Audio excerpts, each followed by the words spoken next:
কথা ছিল আগামী 5 আগস্ট পর্যন্ত কঠোরতম বিধি নিষেধে বাকি সবকিছুর মতোই বন্ধ থাকবে গার্মেন্টস সহ সকল রপ্তানিমুখী শিল্প কারখানাও। কিন্তু গার্মেন্টস মালিকদের চাপের মুখে সেই কথা রাখা গেল না। নিজ সিদ্ধান্ত থেকে সরে এসে 1 আগস্ট থেকে গার্মেন্টস খুলে দেওয়ার ঘোষণা দেওয়া মাত্রই ঢাকামুখী শ্রমিকদের ঢল নামলো এবং ভোগান্তি নিয়ে, যেহেতু গণপরিবহন খোলা ছিল না, ভোগান্তি নিয়েই ঢাকায় আসতে শুরু করলো মানুষ।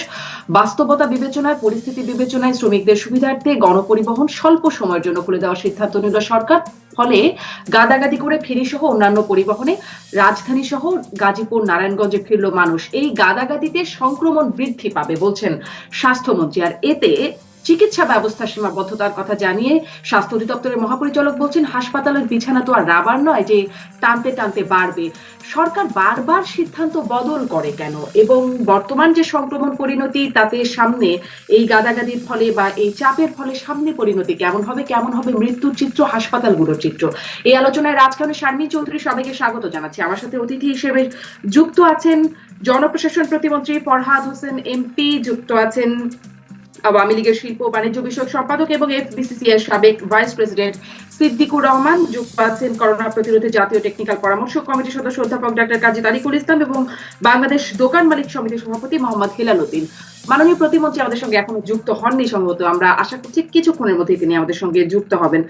জনাব সিদ্দিকুর রহমান, আপনার কাছ থেকে তাহলে শুরু করি। মাননীয় প্রতিমন্ত্রী যুক্ত হলে নিশ্চয়ই সেই প্রশ্নটি যেটি শুরুতে করতে চাচ্ছিলাম সেটি করব। আপনার কাছ থেকে জানতে চাই যে কথা তো ছিল বা সরকার বললো আশপাশে যারা আছেন গার্মেন্টস কারখানা সহ শিল্প কারখানাগুলোর আশেপাশে যে শ্রমিকরা থাকে তাদের দিয়ে আপাতত শিল্প কারখানা চালু করতে, আপনারাও তো তেমনটিই বলেছিলেন। তাহলে এত মানুষ ঢাকায় আসছে কেন?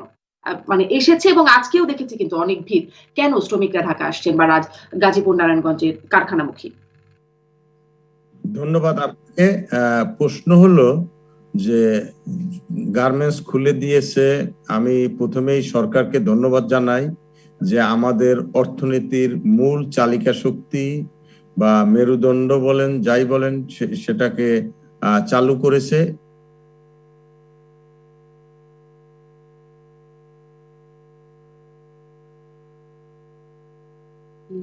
জনাব সিদ্দিকুর রহমান, আপনার কথা আমি শুনতে পাচ্ছি না, মনে হয় কোনো নেটওয়ার্কের সমস্যা হচ্ছে। আপনি আমাকে শুনতে পাচ্ছেন কি? আমার মনে হয় জনাব সিদ্দিকুর রহমানের নেটওয়ার্কের সমস্যা। আমি একই প্রশ্ন নিয়ে জনাব সিদ্দিকুর রহমানের কাছে আবারও যাব।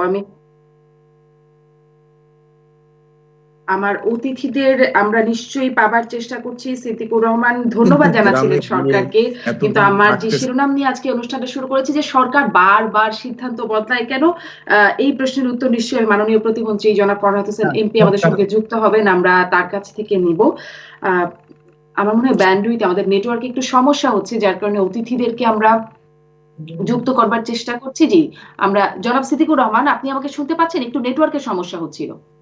আমি এখন শুনতে পাচ্ছি, কিন্তু মাঝখানে আপনার আওয়াজ খুব ভেঙে ভেঙে আসছে। সমস্যা হচ্ছে নেটওয়ার্কে, আপনি যদি বলেন যে আপনার কাছে যে প্রশ্নটি ছিল।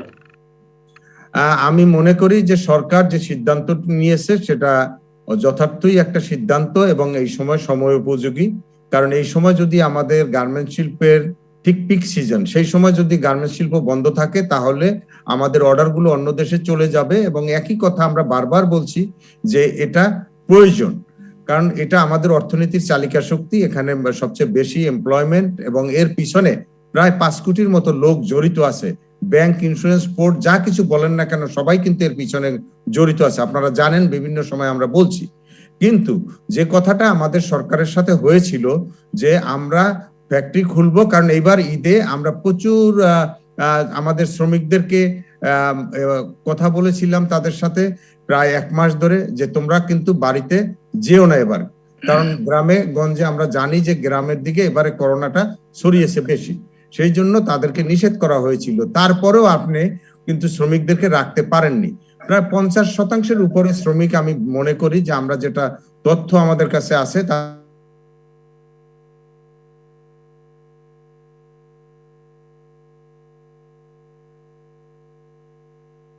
জনাব সিদ্দিকুর রহমানকে আমি আবারও শুনতে পাচ্ছি না। আমি কি সংযোগটি, আমার মনে হয় আমাদের সংযোগটি আবারও হারিয়ে গেছে। আমরা জনাব সিদ্দিকুর রহমানকে শুনছিলাম, সরকারকে ধন্যবাদ জানাচ্ছিলেন জনাব। শুনতে পাচ্ছি তো, আমরা তো শুনতে পাচ্ছি, আমরা শুনতে পাচ্ছি। জি জি, কিন্তু কিছু একটা সমস্যা হচ্ছে একটু নেটওয়ার্কে। জি, আপনি আবার যদি কন্টিনিউ করেন, মাননীয় প্রতিমন্ত্রীও চলে এসেছেন আমাদের কাছে, জনাব সিদ্দিকুর রহমান, সেখান থেকে যেখানে থেমেছিলেন। আমি আবার বলি যে আমরা সরকারের সাথে যে আলোচনা করে যেভাবে সিদ্ধান্তটা নিয়েছিলাম খোলার জন্য, সেটা অবশ্যই সময় উপযোগী এবং যথার্থ ছিল। এবং সরকারকে আমি এই জন্য ধন্যবাদ জানাই যে এরকম একটা সমূহ বিপদ থেকে আমরা উদ্ধার পেয়েছি, দেশ উদ্ধার পেয়েছি। এটা জাতীয় সম্পদ, এটা শুধুমাত্র গার্মেন্টস মালিকদের সম্পদ নয়। তো এখানে কথা হলো, আমাদের কথা ছিল যে আমরা গার্মেন্টস এর আশেপাশে যেসব শ্রমিক ভাই বোনেরা আছে তাদেরকে দিয়েই আমরা ফ্যাক্টরি পরিচালনা করব। কিন্তু যখন দেখা গেল যে 1 তারিখে খোলার নির্দেশনা আসলো, সাথে সাথে গ্রামের থেকে কিন্তু লোকজন আসা শুরু করলো। তবে 50-60% লোক কিন্তু ঢাকা শহরেই এই ফ্যাক্টরির আশেপাশেই ছিল। আমরা কিন্তু ঢাকায় কোনো লোক নাই, শ্রমিক নাই। শ্রমিক হলো গাজীপুর, আশুলিয়া, সাভার, এইসব অঞ্চলে ফ্যাক্টরি হলো, রূপগঞ্জে, মানিকগঞ্জে। ঢাকার মধ্যে কিন্তু কোনো ফ্যাক্টরি তেমন নাই, মিরপুরে কয়েকটা ফ্যাক্টরি আছে।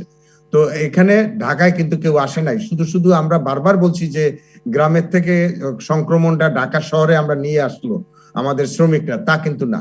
তো 50-60% শ্রমিক দিয়ে আমরা আশা করেছিলাম যে আমরা ফ্যাক্টরি পরিচালনা করব, কিন্তু তারা এটা শুনে চলে আসতেছে। কারণ তারা এতদিন আমরা কিন্তু ছুটি দিয়েছি 17, 18, 19, এই সময় কিন্তু আমরা ছুটি দিয়েছি। তাহলে 17 তারিখ থেকে তারা প্রায় 2 সপ্তাহের উপরে গ্রামে থেকে তারা কিন্তু আর গ্রামে থাকতে চায় না। তারা যায় সবসময়, কিন্তু 4 দিন 5 দিন ছুটি হয় এবং তারা চলে আসে। সেই অবস্থায় তারা যখন লকডাউনের জন্য, বিধিনিষেধের জন্য আটকা পড়লো, তারপরে কিন্তু তারা চলে আসতে চাইছিল। সেই অবস্থায় প্রতিদিনই আমরা দেখেছি 22 তারিখে কিভাবে লোক এসেছে, 23, 24, 25 কোনোদিনই কিন্তু লোক আসা ঢাকা শহরে বন্ধ ছিল না। তো এখানে আমরা ঢাকা শহরের লোক ঢুকতেছে, সেগুলো আমরা দেখাই যে গার্মেন্টস এর লোকরা ঢুকছে। আসলে ঢাকা শহরে কোনো শ্রমিকই থাকে না, শ্রমিক থাকে গাজীপুর, আশুলিয়া, সাভার। কেন আমরা দেখাই সব সময় যে এই ঢাকা শহরে মিরপুর, গাবতলী, এখান থেকে লোক ঢুকে, তখন দেখায় যে গার্মেন্টস এর শ্রমিকরা আসছে। আপনার টঙ্গীর এখান থেকে দেখায় গার্মেন্টস এর শ্রমিকরা আসছে। গার্মেন্টস এর শ্রমিকরা তো এখানে থাকে না। তো সেই জন্য আমি বলবো যে এটা নিয়ে যেভাবে আমাদেরকে সমালোচনা করা হচ্ছে, সরকারকে সমালোচনা করা হচ্ছে যে সরকার সিদ্ধান্ত বদলিয়েছে। জনাব সিদ্দিকুর রহমান, তাহলে এরা কারা যারা বদলায়নি। ঢাকামুখী ফিরছে?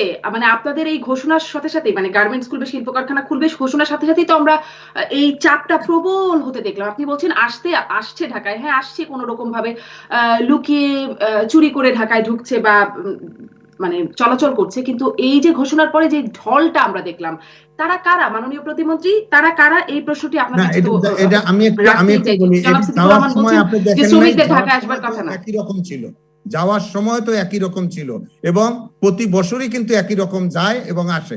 এটা কিন্তু কখনো এর থেকে কমও জনাব ছিল না, সিদ্দিকুর রহমান, বেশিও ছিল প্রতি না। বছরের মতো নিশ্চয়ই এখনকার চিত্রটা না, এখন ডেল্টা মানে ভ্যারিয়েন্টের সংক্রমণ চলছে। জনাব মাননীয় প্রতিমন্ত্রী, মাননীয় প্রতিমন্ত্রী। জি, আমরা দেখেছি যারা আপনার কিভাবে মানুষজন এসছে, এবং সেটা বিভিন্ন টেলিভিশন মিডিয়াতে আমরা দেখেছি। এবং সেখানে অধিকাংশ মানুষই বলতে হবে যে হয়তো আপনার গার্মেন্টস এ যখন আমরা বললাম যে খোলা হবে, তারপর থেকে যেটা হলো, ওই দিন থেকে 31 তারিখ থেকে যে বিশাল একটা মানুষের ঢল নামলো। এবং সেখানে হ্যাঁ, যেটা সিদ্দিকুর রহমান সাহেব বলছেন যে অন্যান্য বয়সের মানুষও ওখানে আমরা দেখেছি যে আপনার সেটা আছে, কিন্তু অধিকাংশ মানুষই ধরে নিতে হবে যে যারা গার্মেন্টস ফ্যাক্টরিতে শ্রমিক হিসেবে আছেন তারা এসছেন। তো এটা হয়তো আমাদের যে গার্মেন্টস মালিক পক্ষের তরফ থেকে, বিজিএমই এর তরফ থেকে যেভাবে মেসেজটা দেওয়া উচিত ছিল, বিষয়টাকে হ্যান্ডেল করা উচিত ছিল, ওইভাবে হয়তো হয়ে ওঠেনি অল্প সময়ের জন্য। কিন্তু যেটা হোক না কেন, এখন বাস্তবতায় যেটা আমরা চলে এসছে, এটা আমাদের সংক্রমণটা আমরা যখন কমানোর চেষ্টা করছি, সকলেই যখন সেটা আমরা বলছিলাম যে এটা কঠোরতর একটা বিধিনিষেধ আমরা দিচ্ছি, সকলে সেটা প্রতিপালন করছে। তো আমরা সেটা চেয়েছিলাম যে 5 তারিখ পর্যন্ত সুন্দরভাবে যেটা যাতে করে হয়। তো এখন যেটা হলো, এখন আমাদের চেষ্টা করতে হবে যাতে করে, কারণ আপনি দেখেন যে দীর্ঘদিন ধরে এই যে করোনা যেভাবে সংক্রমণটা হচ্ছে এবং আমাদের ডাক্তার, আমাদের নার্স সকলে কিন্তু পরিশ্রান্ত এবং আমাদের জি ব্যাপকভাবে কিন্তু জি নিশ্চয়ই মাননীয় প্রতিমন্ত্রী আপনি যে বলছিলেন আমাদের সেবা দিতে যে হচ্ছে। আপনারা চেয়েছিলেন 5 তারিখ পর্যন্ত যেন সুন্দরভাবে হয়, আপনাদের কাছে বারবার তদবির এসেছে বা গার্মেন্টস মালিকরা চেষ্টা করেছেন, শিল্প কারখানা মালিকরা চেষ্টা করেছেন, আপনারা সেটি ফিরিয়ে দিয়েছেন, তারপরে আবার সিদ্ধান্তটা বদলানো, মানে বারবার সিদ্ধান্ত বদল কেন? এই যে বাস্তবতা, যেটি জনাব সিদ্দিকুর রহমানও বলছিলেন, রপ্তানি আদেশ অন্য কোথাও চলে যাবে, জীবিকার সংকট, এগুলো তো আপনাদের আগে থেকেই জানা থাকে, তারপরে বারবার সিদ্ধান্ত বদলাতে হয় কেন? যেটি আমি শিরোনাম রেখেছি, সরকার বারবার সিদ্ধান্ত বদলায় কেন? বিষয়টা একটু বলি, আপনি নিশ্চয়ই খেয়াল করেছেন আমাদের আরএমজি সেক্টরটা এতটা গুরুত্বপূর্ণ একটা সেক্টর। আপনাকে মনে রাখতে হবে যে আপনার দেশ কিন্তু অর্ডার নিয়েছে অন্য দেশের, সেই মালামালটা তাদেরকে দেবে, আমরা প্রতিশ্রুতিবদ্ধ। একটি বিজনেসে কিন্তু আপনার কমিটমেন্ট একটা খুব গুরুত্বপূর্ণ বিষয়। এই কমিটমেন্টের উপরে নির্ভর করবে তার কিন্তু আগামী দিনের তার ব্যবসা, তার অর্ডার পাওয়া, অনেকগুলো বিষয় কিন্তু নির্ভর করে। তো সেক্ষেত্রে আপনি নিশ্চয়ই জানেন যে বাংলাদেশ যেহেতু গার্মেন্টস রপ্তানির ক্ষেত্রে দ্বিতীয় অবস্থানে, এবং তাকে কিন্তু ভিয়েতনামের সাথে প্রতিনিয়ত কিন্তু কম্পিটিশন করতে হয় এবং অন্যান্য দেশের সাথে কম্পিটিশন করতে হয়। তো সেক্ষেত্রে আপনার যে অর্ডার গুলো নিয়েছিল তারা, এবারই কিন্তু আমরা সুযোগটা নিয়েছি। সববার কিন্তু যতবার আমরা এই যে করোনা সংক্রমণ ঊর্ধ্বগতিকে আমরা কমানোর নিয়ন্ত্রণের চেষ্টা করেছি, বিধিনিষেধ দিয়েছি, সেক্ষেত্রে কিন্তু আমাদের এই রপ্তানিমুখী শিল্প কলকারখানায় কিন্তু আওতা বহির্ভূত রেখেছিলাম আমরা। এবারই কিন্তু আমরা একটা সুযোগ নিয়েছিলাম, যেহেতু ঈদের সুবাদে এই কিছু সংখ্যক মানুষজন চলে যায়, যাতে করে এই সুযোগটা নিয়ে আমরা ভালো রকম একটা কড়াকড়ি ভাবে যাতে করে বিধিনিষেধ করতে পারি। মাননীয় প্রতিমন্ত্রী, সেই 2020 সালের মার্চেও কিন্তু আমরা এই অবস্থা দেখেছি যে একবার বলা হচ্ছে গার্মেন্টস খোলা, একবার বন্ধ, শ্রমিকরা এসেছে গেছে, সেই সময় আপনাদের সাথে এই নিয়ে অনেক আলোচনা করেছি, নিশ্চয়ই সেটি আমাদের মনে আছে। কিন্তু আপনি বলছেন যে মনে রাখতে হবে যে কমিটমেন্টটা গুরুত্বপূর্ণ, গার্মেন্টস খুবই গুরুত্বপূর্ণ, রপ্তানি এটি কমিটমেন্টের ব্যাপার, সেগুলো তো নিশ্চয়ই, কিন্তু সেই কথাটা কি মনে থাকেনি সরকারের, যখন সরকার সিদ্ধান্তটা নিয়েছিল 5ই আগস্ট পর্যন্ত কঠোর বিধিনিষেধ, আপনার ভাষায় কঠোরতম বিধিনিষেধ দেবার? এখন সরকার কিন্তু মাথায় রেখেছিল এবং সরকারের কিন্তু মাথায় ছিল, তাদের কিন্তু আবেদনও ছিল প্রথম থেকে যে তারা 19 তারিখে ছুটি দেবে এবং তারা হয়তো চাচ্ছিল যে 24 তারিখ অথবা 25 তারিখ থেকে যাতে করে আমরা এই বিধিনিষেধটা দিই।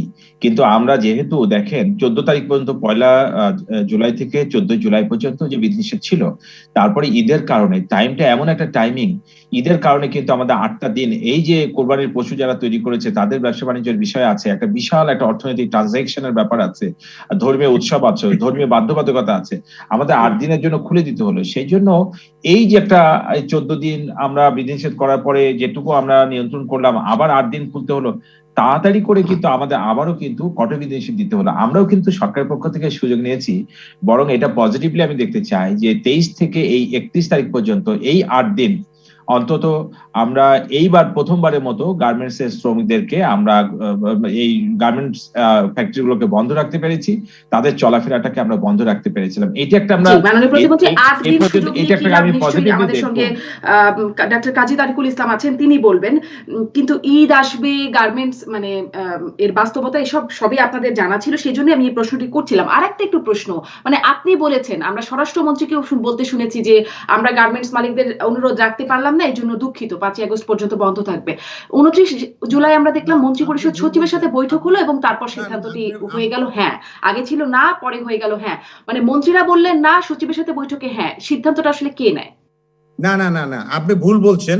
এখানে স্বরাষ্ট্রমন্ত্রী কিন্তু ক্লিয়ারলি বলেছে যে শিল্প মালিকরা, শিল্প কলকারখানার মালিকরা আমাদেরকে অনুরোধ করেছিল, তাদের অনুরোধটা বোধহয় আমরা রাখতে পারলাম না, সেই রকম কিন্তু বলেছেন, কোনো বলেননি। আর আপনি বলেছেন গত বছর মার্চ মাসে যখন হয়েছিল তখনও এরকম লোক আসছে, খোলা বন্ধ এটা বলা হয়েছিল, তখনও কিন্তু আমরা এই যে বিধিনিষেধের আওতা মুক্তই ছিলাম।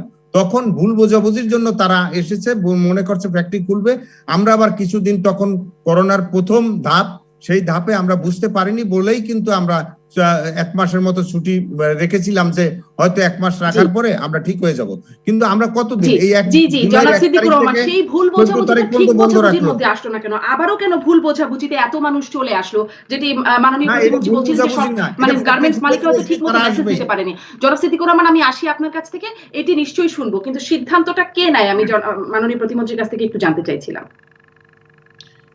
দেখেন, আমরা কিন্তু যখন সভা করি তখন আহ, যারা এখানে থাকেন সব ধরনের স্টেক হোল্ডার, যাদেরকে বন্ধ রাখার জন্য আমরা নির্দেশনা দিই, বিশেষ করে আমাদের এই যে রপ্তানিমুখী শিল্প কলকারখানার মালিক যে সংগঠনগুলো আছে, বিজিএমইএ, বিকেএমইএ, তারপরে এফবিসিসিআই এর নেতৃবৃন্দ, সকলে কিন্তু বাণিজ্য মন্ত্রণালয় সেটি তারা উপস্থিত ছিলেন, এবং সকলে মিলে কিন্তু তারা যে চিন্তা ভাবনা প্রস্তাবগুলো কিন্তু তারা দেন, সেগুলো আলোচনা পর্যালোচনা হয়। সেই আলোচনা পর্যালোচনা করে কিন্তু আমরা মাননীয় প্রধানমন্ত্রীর কাছে প্রেরণ করি, এবং যখন এগুলো দেখা যায় সমস্ত কিছু পর্যালোচনা করে যে আসলে এটা খোলা প্রয়োজন, এবং সেটি যখন তারা যখন বলেছিল যে দেখুন, ঈদের যারা যায়নি, ঈদের পরের দিন বা 22 তারিখে 23 তারিখে যারা ফিরে এসছে অলরেডি, তারা যদি এখন এনগেজ না হয়, এখানে যারা আছেন তাদেরকে নিয়ে আমরা 1 তারিখে খুলবো, 5 তারিখ পর্যন্ত এভাবে চলবে, 5 তারিখের পরে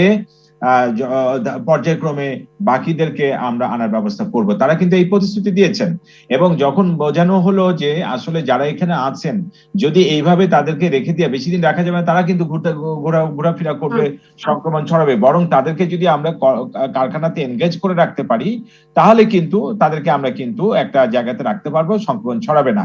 এটিও তাদের জায়গায় এটা ভালো ছিল। আসলে বিষয়টি হচ্ছে কি, যে একটা বড় কমিউনিটি, আপনাকে মনে রাখতে হবে, শ্রমিক কমিউনিটি, তাদের ভিতরে নিশ্চয় অতীতের কোনো বিষয় ছিল যেটা জব ইনসিকিউরিটি, অর্থাৎ অনিরাপত্তা বোধ করা, যে চাকরি হারাতে পারে তারা, যারা অ্যাকচুয়ালি ওনারা চিন্তা করেছিলেন যে 5 তারিখের পরে বাকিদেরকে ডেকে নিয়ে একটা কর্মপরিকল্পনা বা কিভাবে বোঝাতে হবে সেই পরিকল্পনাটাও এটা নির্ধারণ করা হয় কিনা, নাকি হুটহাট সিদ্ধান্ত আসে, হুটহাট জানানো হয়, সেটি আমার প্রশ্ন ছিল। আসবো আপনার কাছে মাননীয় প্রতিমন্ত্রী ডাক্তার কাজী তারিকুল ইসলাম, আপনার কাছ থেকে সেটি জানতে চাইছি যে 8 দিনের এই সুযোগটি যেটি নেওয়া হলো তাতে আসলে কতটা কাজ হবে, এক, এবং এই যে গ্রাম থেকে স্বাস্থ্যমন্ত্রী বললেন যে 50%-এরও বেশি গ্রামে সংক্রমণ, ঢাকায় যারা রোগীরা আসছেন হাসপাতালে ভর্তি হচ্ছেন তার 75% আসছেন ঢাকার বাইরে থেকে। এখন যখন ঢাকার বাইরে থেকে এরকম করে ঢাকা, নারায়ণগঞ্জ, গাজীপুরমুখী মানুষ আসলো, তখন আসলে পরিস্থিতি কেমন হবে? দুটো বিষয়। হ্যাঁ, ধন্যবাদ। দেখেন, আপনি যথার্থ বলেছেন যে ঢাকায় বাইরের থেকে প্রচুর রোগী আসছে, এবং এটা ডকুমেন্টেড যে ঢাকায় যারা বসবাস করেন তারা বেশ একটা ভালো সংখ্যক প্রথম ধাপে টিকা নিয়েছিলেন। যদিও তারা টিকা নেওয়ার পরেও আক্রান্ত হচ্ছেন, কিন্তু মৃদু উপসর্গে বেশিরভাগ ভালো হয়ে যাচ্ছেন। কিন্তু আমি একটা অন্তত বলতে পারি, ঢাকা মেডিকেল কলেজে পরশু দিনের আগের দিন ওখানকার পরিচালকই বলছিলেন যে আজকে আমার যে 60 জন রোগী ভর্তি হয়েছে তার 59 জন হচ্ছে ঢাকার বাইরের ঠিকানার। তো এটা একটা মানে বলা যায় যে 75 ভাগ হোক আর 80 ভাগ হোক বাইরের থেকে আসছে। কেন? বাইরের দুটো জিনিস, একটা হচ্ছে বাইরে বিছানা হয়তো নাই, যে পরিমাণ বিছানা থাকা উচিত এবং যে পরিমাণ রোগীকে চিকিৎসকরা চিকিৎসা দেওয়ার ক্ষমতা রাখেন সেটা নাই। যাদের খুব তীব্র অবস্থা, অর্থাৎ সিভিয়ার ভ্যারাইটি, ক্রিটিক্যাল ভ্যারাইটি, তারা চিন্তা করছেন ঢাকায় গেলে এতগুলো হসপিটাল আছে, কোনো না কোনো জায়গায় একটা স্থান হবে, সেটা প্রাইভেট হোক আর সরকারি হোক। এ কারণে ঢাকামুখী মানুষের এই যারা রোগী তাদের আগমনটা কিন্তু এটা একটা বড় ফ্যাক্টর। আর ঢাকাতে যে সবাইকে স্থান দেওয়া যাচ্ছে না, এটাও কিন্তু আমরা অনেক টেলিভিশন প্রতিবেদনে দেখেছি যে এই হসপিটালে সিট নাই, তখন তারা দৌড়াচ্ছেন আরেকটা হসপিটালে, প্রতিমধ্যে হয়তো অনেকে মারাও যাচ্ছেন। কারণ তারা যখন রওনা দিচ্ছেন তখন কিন্তু তারা অনেক বেশি সংক্রমিত হয়ে দেরিতে রওনা দিয়েছেন, তখন সিভিয়ার টু ক্রিটিক্যাল স্টেজে চলে যায়। এটা একটা। ডাক্তার কাজী তারিকুল ইসলাম, আমাকে একটা বিরতিতে যেতে হবে, একটু ইন্টারনেট সমস্যার কারণে শুরুতে একটু সময় নষ্ট হয়ে গেছে। একটা বিরতির পরে আপনার কাছ থেকে এই অংশটুকু শুনবো যে আপনি যে অবস্থার কথা বলছেন সেই আবেগঘন একটা পরিস্থিতি তো আমরা দেখতে পাচ্ছি, খুবই কষ্ট করে একটা মানে সেটি নেওয়াটা খুব কষ্টের জায়গা, সেটি নিয়ে একটু শুনবো। সামনে আরো কি হতে পারে পরিস্থিতি সেই সম্পর্কে প্রশ্নটা ছিল। আসছে বিরতির পর।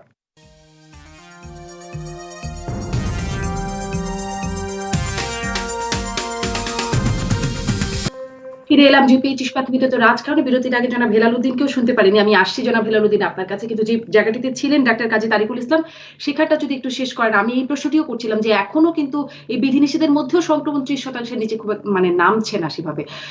তাহলে সামনে এই যে এখন চাপটা দেখলাম, এর পরিণতিটা বা প্রভাবটা কবে পড়বে, কেমন পড়তে পারে? আপনি যেটা বলেছেন যে প্রভাবের কথা আগে বলি, আর কেন সংক্রমণ নামছে না এটা বলি।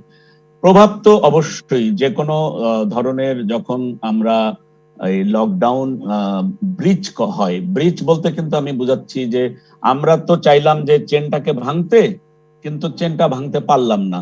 সেটা কোরবানির ঈদের যে 8 দিন, তারপরে এই শুধু গার্মেন্টস না বলে আমরা বলবো রপ্তানিমুখী শিল্প, এটাই সরকারি ইয়েতে ছিল যে রপ্তানিমুখী শিল্প, এটা খুলে দেওয়া হয়েছে। এটারও একটা প্রভাব হয়তো আমরা দেখব। যদিও মানে সিদ্দিকুর রহমান সাহেব একটা কথা বলছেন যে ওরা তো থাকে গাজীপুর বা সাভার, ঢাকার উপর দিয়েই যখন যাবে, আমি ডাক্তার হিসেবে বলবো ডেফিনেটলি সংক্রমণ তো ছড়াতেই যাবে যে ক্যারি করছে। সো ও তো লাভ দিয়ে গাজীপুরে যে পৌঁছায়নি, সো তাকে একটা জায়গায় ট্রাভেল করতে হচ্ছে। আমি ওই জায়গায় বাদ দিচ্ছি, ওই প্রসঙ্গে আসছি না। আমাদের কাছে এখন লেটেস্ট আমি যতটুকু বুঝি, বা আমরা সরকার বা নাইট্যাগ যে সিদ্ধান্তটা নিয়েছে, অবশ্যই নাইট্যাগ সরকারকে অনুরোধ করেছে যে প্রান্তিক জনগোষ্ঠীকে, যদি যারা বয়োজ্যেষ্ঠ বা যারা এই যে খারাপ হয়ে ঢাকায় আসছে চিকিৎসা নিতে, তাদের যদি আমরা ভ্যাকসিনটা আগে দিতে পারি, যেটা 7 থেকে 12 তারিখ পর্যন্ত 6 দিনে 10 লাখ করে 60 লক্ষ টিকে দেওয়া হবে। এই জায়গাটা আমি বলবো, মানে এইরকম ভাষায় এটা একটা গেম চেঞ্জার হতে পারে, এবং এই গেম চেঞ্জারের জন্য কিন্তু আমরা অপেক্ষা করছি। কারণ আমরা যদি ধরেন আগামী মাস, মানে আগামী মাস তো আর বলবো না, অগস্ট পড়েই গেছে, অগস্টে যদি আমরা আরো 1-2 কোটি টিকা হাতে পাই, তাহলে কিন্তু আমরা আরো স্বস্তির জায়গায় থাকবো। যেমন গার্মেন্টস, তাদের বা এই শিল্প কলকারখানা, সেখানেও কিন্তু অগ্রাধিকার ভিত্তিতে। তারপরও আমি আর একটা কথা বলতে চাই, আমরা গর্ভবতী মা বেশ কিছু আমরা হারিয়েছি এই কোভিড হওয়ার জন্য, এবং তারা লাস্ট ট্রাইমেস্টার বলে, অর্থাৎ 6 মাস থেকে ডেলিভারির আগ পর্যন্ত এই সময়ের মধ্যে বেশ কিছু মা কিন্তু সংক্রমিত হয়ে তারা মারা গেছেন। আমরা অনুরোধ করেছি যে গর্ভবতী মাকে দেওয়া একদম জরুরি, এবং পৃথিবীর অন্যান্য দেশে এটা অলরেডি শুরু হয়ে গেছে। আমরা তাদের বিজ্ঞান ভিত্তিক আর্টিকেল এবং তাদের কর্মকাণ্ডকে আমরা এন্ডোর্স করছি। তবে হ্যাঁ, এইখানে ডাক্তার কাজী তারিকুল ইসলাম, জি, যদি পাই, মানে টিকার উপরই আপনি একটা আস্থা রাখছেন, সেই বিষয়টা আরো একটু শুনতে চাইবো। এখানে আর একটা যদিও তো রয়ে গেছে, মানে সেখানে আমাদের হাতে যা আছে সেই বিষয়, তার মধ্যে কি ব্যবস্থা নেওয়া যায় সেটি নিয়েও আপনার কাছে আমি আসবো। জনাব হেলালুদ্দিন, আপনার কাছ থেকে একটু জানতে চাই, আপনারা বলছেন, আপনারাও আবদার করছেন, দাবি জানাচ্ছেন 5 আগস্টের পর থেকে আপনাদের দোকানগুলো খুলে, দোকানপাটগুলো খুলে দেবার জন্য। সেই আবেদনে কি সাড়া পেলেন সরকারের কাছ থেকে? ধন্যবাদ সাজ্জাপা। প্রথমত বলি, আসলে আগামীকালকে ওদের মিটিং আছে, সেই মিটিং এ একটা সিদ্ধান্ত হবে। তো বিষয়টা আমি যে কথাটা বলার চেষ্টা করছি বারবার, সেটা হচ্ছে আমরা কি তখন ব্যবসা করার জন্য, দোকানপাট খোলা রাখার জন্য আমরা কথাটা বলছি না। আমাদের যে সমস্যাটা হচ্ছে, আপনি জানেন যে আমরা এই 28শে জুন থেকে কিন্তু আমরা লকডাউনে গিয়েছি, সারা দেশ গিয়েছে 1 জুলাই থেকে, বাট আমাদের কিন্তু 28শে জুন থেকে আমাদের কিন্তু দোকানপাট, মার্কেট সমূহ, ক্ষুদ্র ব্যবসায়ীদের সমস্ত মানে কর্মকাণ্ড বন্ধ করে দেওয়া হলো। আমাদের তাতে কোনো আপত্তি নেই। এখানে কিন্তু একটা দায়িত্ব ছিল সবার, যে যেহেতু সবাই 1 তারিখ থেকে যাচ্ছে, ওরা কেন 1 তারিখ থেকে যাবে না, আমরা তখনও কিছু বলিনি, ঠিক আছে। এরপরে মাননীয় প্রধানমন্ত্রী আমাদের ঈদের জন্য 4-5 দিন খুলে দিলেন, সেখানে আমাদের কিছু নগদ অর্থ পেয়েছি, আমরা সেই কারণে কিন্তু এখনো একটা স্বস্তির জায়গার মধ্যে আছি। এখন আমাদের এখন যে প্রবলেমটা, এরপরে যখন বলা হলো যে 23 তারিখের পর থেকে সর্বাত্মক ভাবে লকডাউন হবে, কোনো কানাঘোষায় আপনারা কান দেবেন না, কোনো গুজবে কান দেবেন না, সবকিছু বন্ধ থাকবে, একেবারে গার্মেন্টস থেকে শুরু করে সবকিছু, রপ্তানিমুখী শিল্প থেকে শুরু করে সব বন্ধ থাকবে। আমরা কিন্তু আবার সেই লকডাউনে চলে গেলাম, এবং দেখেন এখন যে আমাদের সমস্যা হচ্ছে, গত 1 মাসের উপরে আমরা লকডাউনে থাকার কারণে আমাদের সমস্ত পণ্যগুলো কিন্তু নষ্ট হচ্ছে। আপনি সাধারণত ভালো বুঝবেন, আপনি একটি শাড়ি যখন এই 10 দিন, 12 দিন, 15 দিন, 1 মাস একই জায়গায় পরে থাকে, ওখানে বাতাস ঢোকে না, ওখানে অন্য কোনো ইয়ে নাই, সেখানে কিন্তু ওই শাড়িটা ভাজে ভাজে ছিঁড়ে যায়। ভাজে ভাজে কালারটা ডিসকালার হয়। আপনি যখন একটা জুতার দোকানে যাবেন দেখবেন যে জুতার দোকানটি আজকে 15 দিন 20 দিন বন্ধ, সে কিন্তু ওই দোকানের পেস্টিং জুতা থেকে সে সোলটা ছেড়ে দিয়েছে, ওখানে কিন্তু সে ওই জুতাটা বিক্রি করতে পারছে না। যারা আপনি কসমেটিক্স বিক্রি করছেন ওখানে একটা ভ্যালিডিটি টাইম থাকে, যতদিন পর্যন্ত এক্সপায়ার হবে, ওইগুলো টাইম আমাদের চোখের সামনে চলে যাচ্ছে। আমরা এই মুহূর্তে চাচ্ছি অন্তত কিছুটা সময়ের জন্য হলেও আমাকে একটু ব্রিদিং দেওয়ার সময় দেন, আমি যাতে দোকানটা খুলতে পারি, আমি যাতে ওখানে বসতে পারি। আমি একটা নিশ্চিত করে আপনাকে বলছি, আমাদের দোকানপাটে এখন কিন্তু কাস্টমার আসবে না এই 2টা ঈদের পরে। আর দেশের মানুষ কিন্তু এত বোকা না, আজকে যে গাড়ি চলাচল দেখছেন আপনি খুলে দিলেও তার চেয়ে বেশি হবে না। আমরা কিন্তু এই যে গত 16 মাসে রাস্তায় খুব বেশি যানজট দেখি নাই। মানুষ যে একেবারে দায়িত্বহীন আচরণ করছে ব্যাপারটা ওরকম না। যাদের খুব বেশি প্রয়োজন, যাদের দিন আনে দিন খায়, তাদের কিন্তু আমরা কিছু করতে পারছি না। যেভাবে আপনি বলেন তাদেরকে ঘর থেকে বেরোতে হবে। আমি একটা অজানা শক্তির সঙ্গে যুদ্ধ করছি, কিন্তু আমি যখন দেখছি আমার চোখের সামনে আমার পুঁজিটা বিনষ্ট হচ্ছে, আমি যখন দেখছি আমার চোখের সামনে আমার পরিবার মানে ক্ষুধার্ত থাকছে, আমি তো তখন ঘরে বসে থাকবো না। তো সেই কারণে আমরা এবার বারবার আমরা কিন্তু আবারও আর একটা জিনিস আমাকে মনে রাখতে হবে, আমাদের কিন্তু একজন দায়িত্ববান প্রতিনিধি আমাদের আছেন, দায়িত্ববান মানে প্রধানমন্ত্রী একজন আছেন, যার কাছে আমাদের সমস্যার কথাগুলো বলবো। এবং আমরা এই পর্যন্ত যত সমস্যার কথা বলেছি উনি কিন্তু সমস্যাগুলো বিশ্লেষণ করেই কিন্তু উনি সিদ্ধান্ত দিয়েছেন। এবং আমরা কিন্তু এই ব্যাপারে আবারও বলছি, জনাব হেলালুদ্দিন আহমেদ, আপনার কাছে আরেকটা প্রশ্ন রাখি। নিশ্চয়ই আপনাদের সমস্যার কথাগুলো খুবই বাস্তবসম্মত সমস্যার কথাই বলছেন, মাননীয় প্রতিমন্ত্রীর কাছ থেকে আমি জানতে চাইবো সিদ্ধান্তের বিষয়। আপনার কাছ থেকে আরেকটা প্রশ্ন রেখে যাই যে গার্মেন্টস যেমন একটা সুশৃঙ্খল ব্যবস্থাপনার মধ্যে চলা সম্ভব, ভেতরে শৃঙ্খলা থাকতে পারে, আপনারা দোকান মালিক সমিতির পক্ষ থেকে দোকানপাটগুলোতে ক্ষুদ্র ব্যবসায়ী যারা আছেন সেখানে স্বাস্থ্যবিধি মানাবেন কি করে? এই প্রশ্নটি আপনার কাছে রাখছি। আমি মাননীয় প্রতিমন্ত্রীর কাছ থেকে একটু শুনে নিই যে আপনাদের আবেদনের প্রেক্ষিতে কেমন সিদ্ধান্ত হতে পারে। মাননীয় প্রতিমন্ত্রী, 5ই আগস্টের পর কি দোকানপাট খুলে দেওয়া হবে, লকডাউনেরই বাকি হবে, বা বিধিনিষেধ, কঠোরতম বিধিনিষেধ যেটি আপনি বলছেন, তার কি হবে আসলে? দেখুন, 2 ধরনের বিষয় আছে। একটা হচ্ছে যে আমাদের সংক্রমণের অবস্থাটা কেমন, আর সেটি কিন্তু আমাদের প্রথমে মনে রাখতে হবে। আমাদের মনে রাখতে হবে যে আমাদের ঢাকার হাসপাতালগুলোতে আইসিইউ কিন্তু সংকট এখন, প্রচুর পেশেন্টের কিন্তু ভিড় আছে এবং সংক্রমণ কিন্তু প্রায় 30% আপনার সংক্রমণ হচ্ছে, এবং আমরা দেখছি বাড়া কমা এবং এটার মধ্যেই আছে। তো এই বিষয়টা কিন্তু আমাদেরকে খেয়াল মাথায় রাখতে হবে। আমাদের মনে রাখতে হবে যে আমাদের উদ্দেশ্য হচ্ছে যেভাবে হোক সংক্রমণটাকে আমরা যাতে নিয়ন্ত্রণের মধ্যে নিয়ে আসতে পারি। তো সেখানে সকলের সহযোগিতা আমরা কামনা করছি। আমাদের যতটুকু আমাদের সহযোগিতা করা প্রয়োজন সকলকে আমরা আহ্বান করবো সেভাবে সহযোগিতা করার জন্য। এরপরে যেটা বাস্তবতা, যেটা প্রয়োজন, যেভাবে তারা যুক্তির কথাগুলো বলছেন, আমরা কিন্তু আগামী কালকের মিটিং এ সবগুলো বিষয় নিয়ে কিন্তু আমরা আলোচনা করব। আমরা আলোচনা করে আমরা সংক্রমণকে নিয়ন্ত্রণও রাখতে পারবো, আবার অন্য কোনো কিছু যেটা অত্যন্ত গুরুত্বপূর্ণ অপরিহার্য সেটার ক্ষেত্রে আমরা কি করতে পারি, দুটির বিষয়ে সমন্বয় করার আমরা চেষ্টা করব। এবং এই বিষয়টি আলোচনার যে বিষয়বস্তু এবং এখানে যুক্তি কি আছে সেগুলো আবার আমরা মাননীয় প্রধানমন্ত্রীর কাছে। তাহলে কি মাননীয় প্রতিমন্ত্রী আগামীকালের মিটিং এর পরে আমরা জানতে পারবো 5 তারিখের পরে কি হবে? আগামীকালকেই জানা যাবে না। আগামীকালকে আমরা বিভিন্ন পক্ষের সাথে আলোচনা বসবো এবং পরিস্থিতি আমরা বিশ্লেষণ করব কি অবস্থায় আছে এবং এই করোনাকে মোকাবেলার জন্য আমাদের এই মুহূর্তে কি করণীয় আছে সেগুলো বিশ্লেষণ করব। 5 তারিখে আমাদের এই যে চলমান যে বিধিনিষেধটি শেষ হচ্ছে, তারপরে আমাদের কি সিদ্ধান্ত নেওয়া উচিত হবে এবং সেটির জন্য কারা কি বলছেন সে বিষয়গুলো আমরা আলোচনায় নিয়ে আসবো। এনে পুরোপুরি বিষয়টি আমরা আলোচনা করে একটা মোটামুটি মাননীয় প্রতিমন্ত্রী একটা পরিকল্পিত সিদ্ধান্ত নেবেন আপনারা, সেটি নিশ্চয়ই আশা করছি। আমি একটু জনাব সিদ্দিকুর রহমানের কাছ থেকে একটা বিষয় শুনতে চাই। জনাব সিদ্দিকুর রহমান, এই যে ঢাকায় বা গাজীপুর, নারায়ণগঞ্জে যেভাবে মানুষের ঢল দেখছি, এভাবে যদি মানে যেহেতু বাইরের সংক্রমণটা বেশি, যেই আলোচনাটা হচ্ছিল ডাক্তার কাজী তারিকুল ইসলামও বলছিলেন, আপনারা কি পরীক্ষা করিয়ে, যেমন বিদেশ ফেরতদের পরীক্ষা করিয়ে আমরা দেশে ঢোকানোর ব্যবস্থা করেছিলাম, তেমনি যারা বাইরে থেকে আসছে তাদেরকে কি একটা পরীক্ষার আওতায় আনার প্রয়োজনীয়তা মনে করেন কিনা, যেহেতু পরিস্থিতিটা সেরকম যে বাইরেই সংক্রমণ বেশি? ধন্যবাদ। আমরা কিন্তু পরীক্ষা ওইরকম না, আমরা তাদেরকে ডিসইনফেক্টেড করা এবং তারপরে তাদেরকে টেম্পারেচার মাপা এবং ফ্যাক্টরিতে মাস্ক তো ব্যবহার করা আগে থেকেই ছিল, এটা মাস্ট, এবং ফ্যাক্টরিতে বসেও কিন্তু প্রতি 2 ঘন্টা পর পর তাদের টেম্পারেচার দেখা হয় এবং তারপরে তাদেরকে হ্যান্ড ওয়াশ করা, এবং তাদেরকে আমরা কিন্তু প্রতি 3 ঘন্টা পর পর মাইকে অ্যানাউন্স করা হয় যে তারা এখন সংক্রমণ বেশি, বা ফ্যাক্টরি থেকে বাইরে গেলে যাতে কোথাও না যায়, বাসায় থাকে এরকম ভাবে আমাদের যেটা সেফটি ইস্যু আছে সেগুলো আমরা তাদেরকে ফলো করার জন্য অনুরোধ করছি। এত শ্রমিকরা তো আর আপনি টেস্ট করে করে ফ্যাক্টরিতে ঢুকাতে পারবেন না, এবং আজকে আপনি জি। ঢুকাইলেন লাভ নাই। আমি একটা বিরতিতে যাবো জনাব সিদ্দিকুর রহমান, আপনাকে একটু থামিয়ে একটা বিরতিতে যে আপনার কাছে আসবো, যে প্রশ্নটি করবো এরপরেও সেটিও একটু বলে যাই যে টিকার ব্যবস্থাপনা আমরা ঈদের আগে দেখেছিলাম, ছুটির আগে গাজীপুরে কিছু কারখানায় টিকার ব্যবস্থা করা হচ্ছিল, আর সেইটা চলবে কিনা, সব কারখানায় সেটি হবে কিনা, একটা বিরতির পরে আপনার কাছে ফিরছি, রাজকাহনে ফিরছি।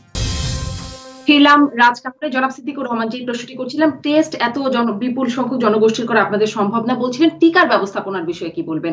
গাজীপুরে শুরু হয়েছিল, সেটি কি আপনার সামগ্রিকভাবে করবার দায়িত্বটা নেবেন কিনা? হ্যাঁ, টিকা দেওয়া খুবই সহজ গার্মেন্টস খাতে। যদি যেভাবে আমরা ঈদের আগে 2 দিন দিয়েছি, সেখানে 21,000 লোককে দেওয়া হয়েছে, সেটা কিন্তু ওই যে ফ্যাক্টরিতে তারা লোক গেছে এবং আগের থেকে আমরা তাদেরকে জানিয়ে দিয়েছি যে এতজন লোক এই ফ্যাক্টরিতে, সেই অনুযায়ী টিকা নিয়ে গেছে এবং তারা টিকাটা দিয়ে দিয়েছে এবং খুব দ্রুততার সাথে দিতে পেরেছে।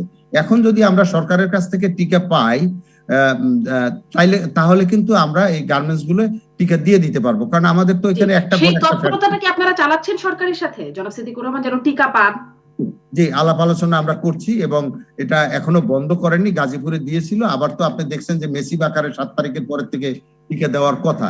নিশ্চয়ই মেসি বাকারে যখন টিকা দেওয়া হবে তখন সব এলাকায় টিকা দিবে এবং আমাদের টিকাগুলো, এখানে মাননীয় প্রতিমন্ত্রী মহোদয় আছেন, আমি ওনাকে অনুরোধ করব, তরিকুল ইসলাম সাহেবও আছেন, যে আমাদের টিকাগুলো আমাদের ফ্যাক্টরিতে গিয়ে দিলে সবচেয়ে সহজ এবং ইজি ওয়েতে একদিনে অনেক লোককে দেওয়া সম্ভব হবে। জি, জনাব সিদ্দিকুর রহমান অনেক ধন্যবাদ আপনাকে। জনাব হেলাল উদ্দিন, আপনার কাছ থেকে যে বিষয়টি জানতে চেয়েছিলেন যে স্বাস্থ্যবিধিটা মানাবেন কি করে দোকানে যারা কর্মচারী বা কর্মচারীরা আছেন, মালিকরা আছেন, যারা আসবেন দোকানে, তাদের ক্ষেত্রে? ধন্যবাদ আপা। প্রথমত আপনি খেয়াল করেন, আমরা যখন গত রমজান আগে খুলে দিয়েছিলাম, আমরা কিন্তু কমিটমেন্ট করেছিলাম, এখানে মাননীয় প্রতিমন্ত্রী আছে, আমরা বলেছিলাম যে একটি লোকও মাস্ক ছাড়া মার্কেটের ভিতরে প্রবেশ করবে না। আমরা কিন্তু সেটা যথাযথ পালন করার চেষ্টা করেছি। এবং আপনি যদি খেয়াল করেন, আমরা গত 2020 সালের এপ্রিল মাস থেকে আমরা কিন্তু শুরু করেছিলাম বিনামূল্যে মাস্ক দেওয়া। বিনামূল্যে মাস্ক দিয়েছি আমরা বিভিন্ন মার্কেটে, আমরা বিনামূল্যে সাবান দিয়েছি, আমরা বিনামূল্যে স্যানিটাইজার দিয়েছি। তো এই কাজগুলো কিন্তু আমরা অনেক আগে থেকে করতে শুরু করেছি। এগুলো আপনি দেখবেন যে অনেক সামাজিক কর্ম কিন্তু আমরা করি, কিন্তু বিষয়টা হচ্ছে যেটা আজকে যে জায়গায় আমরা দাঁড়িয়ে আছে, যেখানে ডাক্তার তরিকুল ইসলাম সাহেব আছেন, উনি তো ডেফিনেটলি খুব ভালো বলবেন। বিষয়টা হচ্ছে যে এখন আমরা যেটা জানতে পারছি সেটা হচ্ছে যে এই মুহূর্তে আমার সবচেয়ে বেশি প্রয়োজন হচ্ছে ভ্যাকসিন, 2 নাম্বার হচ্ছে মাস্ক, আমাকে স্বাস্থ্যবিধি মানতে হবে। এই লকডাউন ওনারা বলছেন, আমরা সারা পৃথিবীতে দেখছি লকডাউন পার্মানেন্ট সলিউশন না। তো সেই ক্ষেত্রে আমাকে এই মুহূর্তে আমি কি করতে পারি? আমি কিন্তু প্রায় 270 দিন আমার দোকানপাট মার্কেট সমূহ বন্ধ ছিল, ক্ষুদ্র পুঁজির ব্যবসায়ী ব্যবসা করতে পারে নাই, অন্যরা করেছেন কিন্তু আমরা করতে পারিনি। আমাদের কিন্তু এখন পিঠ দেওয়ালের সঙ্গে ঠেকে গেছে, আমাদের মানুষ কিন্তু অনাহারে আছে, আমি সেই কথা বলছি না, কিন্তু কষ্টে আছে। এই কষ্টটা কিন্তু কোনো না কোনো ভাবে তাদের লাঘব করার চেষ্টা করতে হবে। সেই ক্ষেত্রে আমরা যে দাবিটা করেছি, গত পরশুদিন আমরা যে গতকালকে আমরা যে সাংবাদিক সম্মেলন করেছি, আমরা একটি দাবি করছি, সেটা হচ্ছে পুলিশের হাতে আমরা লাঠি দেখতে চাই। আমরা লাঠি কেন আমরা কেন করবো না? যিনি করবে না তাকে অনেক ধন্যবাদ জানাবো। কিন্তু পুলিশের হাতে এই ক্ষমতাটা দিলে আবার কি সমস্যায় পড়তে হয়? তখন আবার কি মানে অভিযোগ নিয়ে আমাদেরকে বসতে হবে বা সরকারের কথা বলবে, সেটি আবার একটা বড় প্রশ্ন তো রয়েই যায়। একটা প্রশ্ন, আমার সময় একদম শেষ হয়ে গেছে। জনাব হেলাল উদ্দিন, অনেক ধন্যবাদ। তবে আপনাদের প্রস্তাবটা নিশ্চয়ই মাননীয় প্রতিমন্ত্রী আছেন, বলবেন খুব সংক্ষেপে। কাজী তরিকুল ইসলাম, মানে টিকার বিষয়টি তো আছে, সেটা আশা জাগাচ্ছে, কিন্তু ওখানে যদি রয়েছে, মানে আমরা জানি লকডাউন একটা সমাধান, কিন্তু সেটি পার্মানেন্ট না। একবারে করে কি কিছু করা সম্ভব কিনা, যে টানা করে যেমনটা বলা হয়েছিল আসলে কঠোরতম কিছু খুলবে না, তাতে একটা সম্পূর্ণ নিয়ন্ত্রণ বা খানিকটা নিয়ন্ত্রণের মধ্যে আনা সম্ভব কিনা? কারণ এভাবে ধুকে ধুকে আর কতদিন, কিছু খুলছে, কিছু সেক্টর আবার পার্মানেন্টলি বসে যাচ্ছে। মানে এইটির বৈজ্ঞানিক জায়গাটা আপনার কাছ থেকে জানতে চাইবো, আর মাননীয় প্রতিমন্ত্রীর কাছে সিদ্ধান্তের জায়গাটি। ডাক্তার কাজী তরিকুল ইসলাম। দেখুন, আপনি কিন্তু একদম মানে নিজেই বলেছেন, ওর মধ্যেই আমি উত্তর খুঁজে পেয়েছি। এটা পার্মানেন্ট কোনো সমাধান নয়, এটা হচ্ছে একটা ব্রিদিং স্পেস নেওয়ার জন্য, যে সংক্রমণের হ্রাসটাকে টেনে ধরা। সেই সংক্রমণের হ্রাস টেনে ধরার জন্য আমি মানে মন্ত্রী মহোদয় আছেন, ওনার সামনেই বলছি, কারণ ওনার সঙ্গে অনেক অনুষ্ঠান করি, ওনার সঙ্গে এরকম একটা মানে বন্ধুত্বপূর্ণ সম্পর্কে আছে বলেই বলছি যে আমরা কি একটাও লকডাউন সঠিকভাবে করতে পেরেছি? উত্তর হচ্ছে না। আমরা প্রথম 2-3 দিন একরকম দেখেছি। হেলাল সাহেব যে কথাটা বলছেন আমি ওই জায়গাটায় এসে শেষ করব। পুলিশের হাতে লাঠি দেখতে চাই, এটা ওনার কথা ছিল। আমি ওনার কথায় সাপোর্ট কেন করি? বাংলাদেশে 2018 সালে সংক্রমণ বিধি আইন সংসদে বিল পাশ করা আছে। সরকার ইচ্ছা করলে এটা প্রয়োগ করতে পারে, দণ্ড দিতে পারে, কারাদণ্ড দিতে পারে, অর্থদণ্ড দিতে পারে, কিন্তু সরকার বারবার মানুষকে বোঝানোর চেষ্টা করছে, হার্ড লাইনে যাচ্ছে না। সরকারের এই দুর্বলতাটাকে মানুষ অপব্যবহার করছে। তা না হলে কিন্তু লকডাউন বাস্তবায়ন হতো এবং আপনাকে অনেক এটা ধন্যবাদ। break মাননীয় করা প্রতিমন্ত্রীর যেত। কাছে কয়েক সেকেন্ড শুনতে পারবো। কাজী তারিকুল ইসলাম, ধন্যবাদ মাননীয় প্রতিমন্ত্রী। দেখুন, আমরা এই সংক্রমণ কমানোর জন্য আসলে সরকার কিন্তু আন্তরিকভাবে আমরা কাজ করছি। আমরা সবগুলো পদ্ধতি কিন্তু আমরা প্রয়োগ করার চেষ্টা করছি, মানুষকে বুঝিয়ে সেটা ম্যানেজ করার আমরা চেষ্টা করছি। আমরা ইতিমধ্যে বিভিন্ন কমিটির মাধ্যমে এবং পাড়া মহল্লায় কমিটি এবং আপনার ওয়ার্ড কমিটি, সেখানে স্থানীয় সরকারের পক্ষ থেকে পিএম অফিসের সেখান থেকে নির্দেশনা দেওয়া হয়েছে।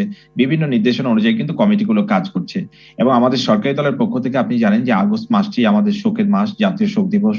জাতির পিতাকে আমরা হারিয়েছি তার সপরিবারে। তো এই মাসটিকে আমাদের যে প্রোগ্রাম কিছু থাকবে সেখানেও কিন্তু আমাদের নেতাকর্মীকে আমরা সমাধান পেতে চাই। টিকা আসছে, আশার সঞ্চারও হচ্ছে আমাদের মধ্যে। ধন্যবাদ মাননীয় প্রতিমন্ত্রী। এই আলোচনা নিশ্চয়ই চলবে, আপনাদেরকে আবারও পাবো। ধন্যবাদ মাননীয় প্রতিমন্ত্রী, ধন্যবাদ।